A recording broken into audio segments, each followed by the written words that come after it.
Hello everyone, welcome to another video. I'm Randy. I know I've been missing in action for a while, thanks to those that were checking up on me. But hopefully things have calmed down a little bit now and I can get back into the YouTube groove.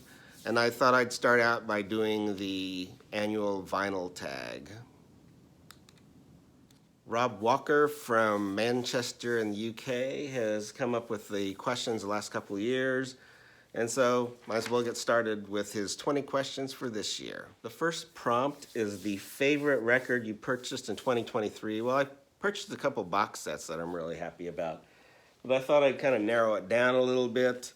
This was kind of like an EP put out by Nick Lowe.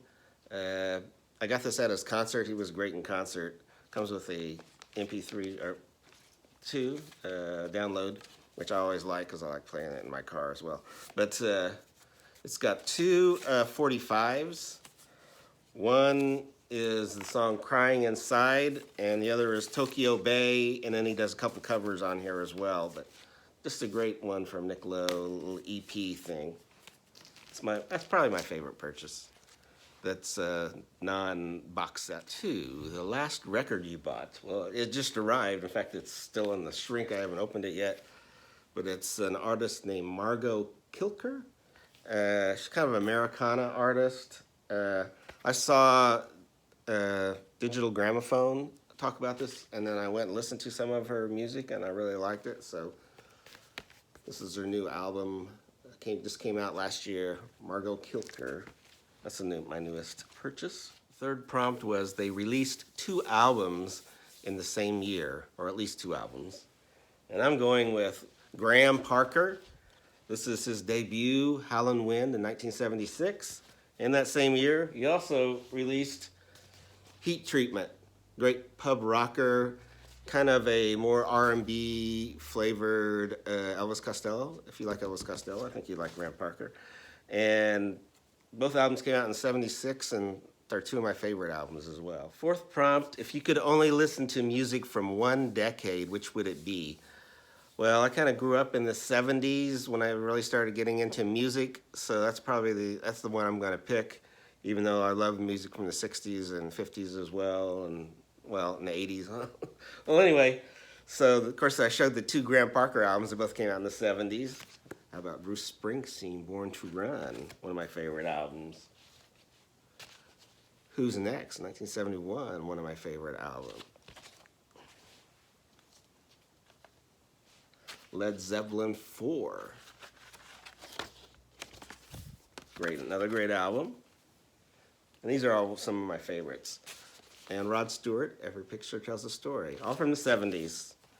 So anyway, that's number 4. 5, show a record from a band or artist from Manchester.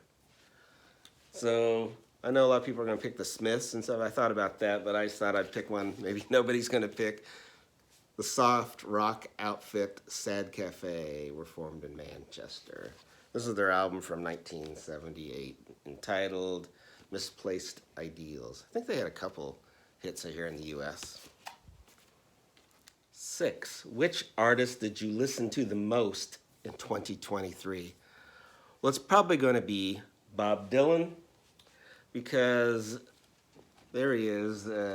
I met Steve from All the World's a Stage and Glenn Calloway from The Basement. We went to the Bob Dylan Center in Tulsa, Oklahoma, and met up. And so before that meeting, I was listening to a lot of Dylan, and after, and well, just the whole year I was listening to Dylan. But Steve sent me this photo that is great on that to frame. Thank you, Steve.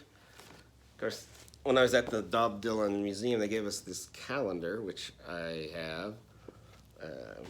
Also got this t-shirt, or a sweatshirt.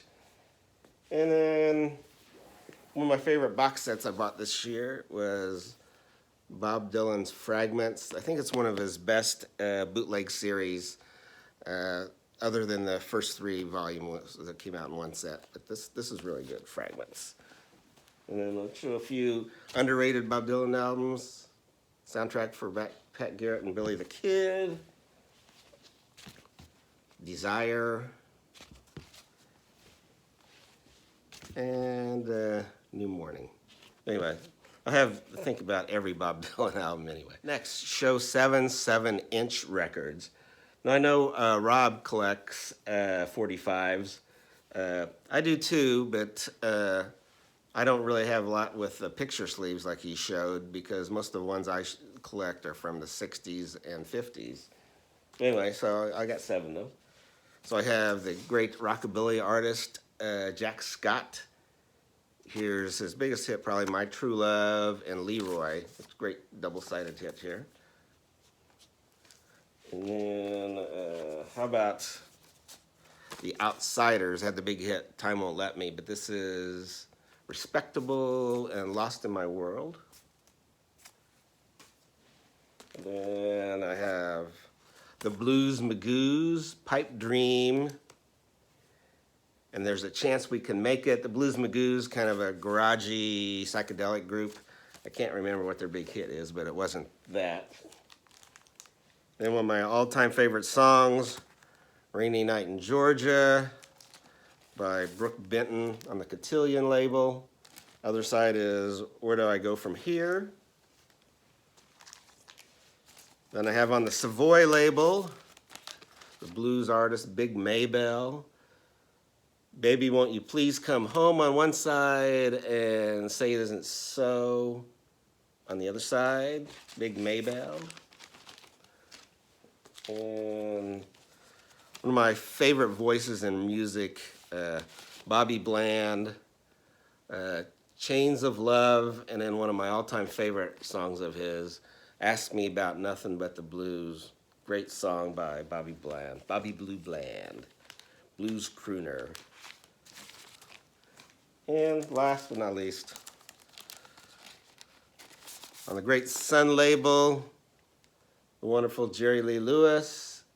He's got 1 Minute Past Eternity on one side and Frankie and Johnny on the other on the Sun 45. So anyway, that's my 7 45s. Number 8, if you could have a dinner party and you could pick any musical artist from any time period, what are your 4 guests at your dinner party? So I thought start out with Tom Waits. I'm sure he would have some great stories. He's pretty humorous too. This is his album Heart Attack on Vine. Also love to have Elvis Costello. This is his album King of America. Now, David Letterman, when he was on vacation at one time, had Elvis host his show, and he was hilarious and great on that. Just one of those artists that I think would just be hilarious to listen to him and Tom Waits talk to each other. Next, we could also have some harrowing tales of death and destruction from Warren Zevon. He'd be my 3rd guest. This is his debut album, one of my favorite albums of all time. And last but not least, I would have from the Bangles, Susanna Huffs. Always had a crush on her, so might as well invite her to the party. But there she is there, and there she is there. This is their album, All Over the Place, which is a great album. Prompt number 9, we lost them, an artist that passed away in the year 2023. And then I'm going to pick the great crooner Tony Bennett. Frank Sinatra actually called him the greatest singer, but this is his album, Hometown, My Town. But yeah, great Tony Bennett. Rob's 10th prompt is, imagine you could listen to music from only one country, which would it be? Now, while I love a lot of the music from the UK, and they have some of my favorite groups as well as Ireland, I think for the variety, especially with the blues and the R&B artists in the United States, I'm going to pick the United States. So I got 3 to show. I've got Creedence Clearwater Revival, had some of the best radio hits ever. My favorite female blues singer, Etta James. This is her album, The Second Time Around. And like I said, one of my favorite voices I've already talked about before. This is Bobby Blue Bland, his album Call on Me. great, got That's the Way Love Is on here, Share Your Love With Me, just fantastic blues crooning album. Number 11, 3 vinyl community channels you discovered in 2023. Well, Steve from All the World's a Stage has a live stream. I think they do every other Sunday. And I discovered 3 people from that. Marcia P., Trevor from Flat Round and Spun, and Alex with his channel Beer and Vinyl, and I'll put a link below to their channels. Anyway, that's 3 to check out. 12, show a record you bought as a teenager. So I always belonged to this thing called the Record Club of America, where I think you got an album every month or something like that. And one of the ones I got was this Randy Newman album, Good Old Boys. And it kind of started my love of the singer-songwriters like Dylan and Gordon Lightfoot and Jim Croce. And anyway, but that's kind of one of the albums that helped me get started on that Randy Newman album. 13, show a funk or soul record. I'm going to show a soul record. And it's my favorite soul singer of all time. And it's the great James Carr. And the album's A Man Needs a Woman. If you like Otis Redding, I'm sure you'll like James Carr. But there's the track listing on this. But just a great soul album. He was just too bad that he didn't have that many recordings come out because he was fantastic. James Carr. The next prompt is to show a record you think that everyone has, and then to show a record you think that no one has. Well, I think it's isn't it kind of a requirement in the vinyl community to have this Herb Alpert album, what is it called? Whipped Cream and Other Delights, one of the most famous covers ever. But yeah, I think that's kind of a requirement to have this album. I think everybody has that.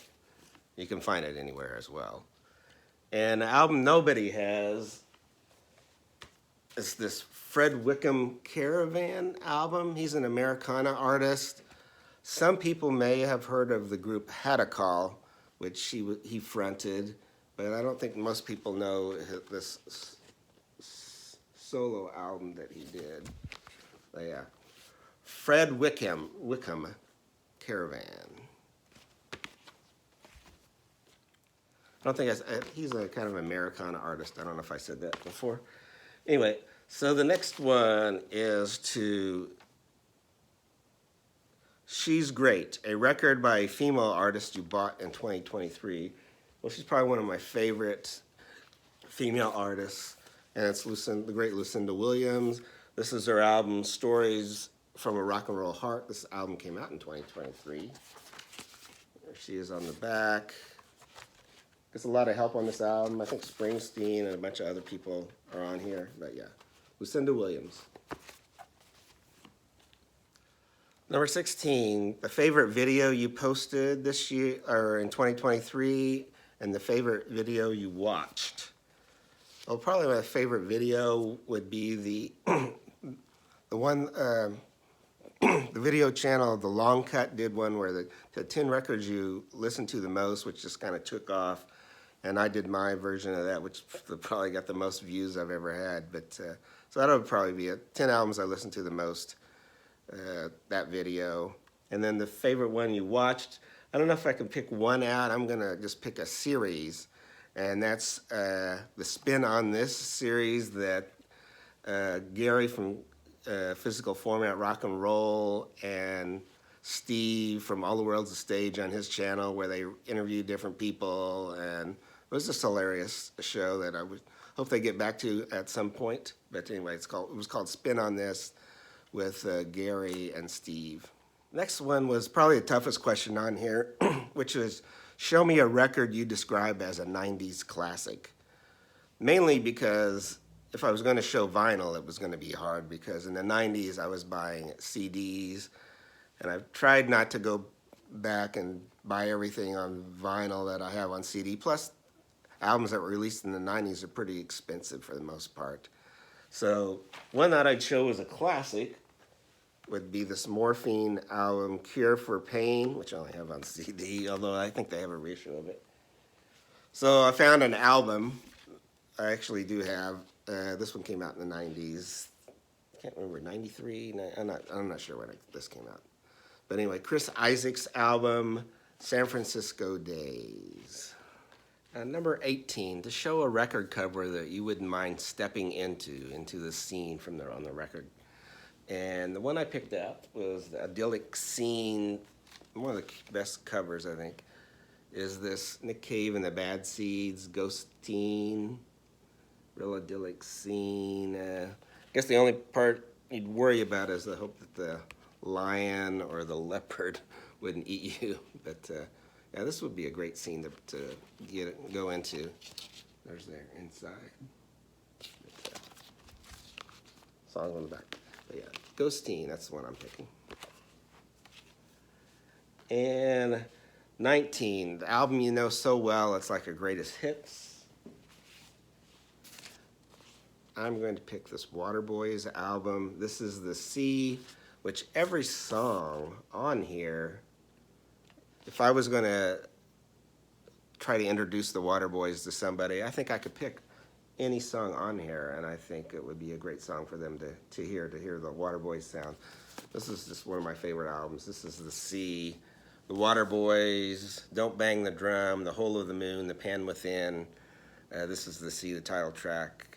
Medicine Bow, Be My Enemy, just a great album. And every song on there is good.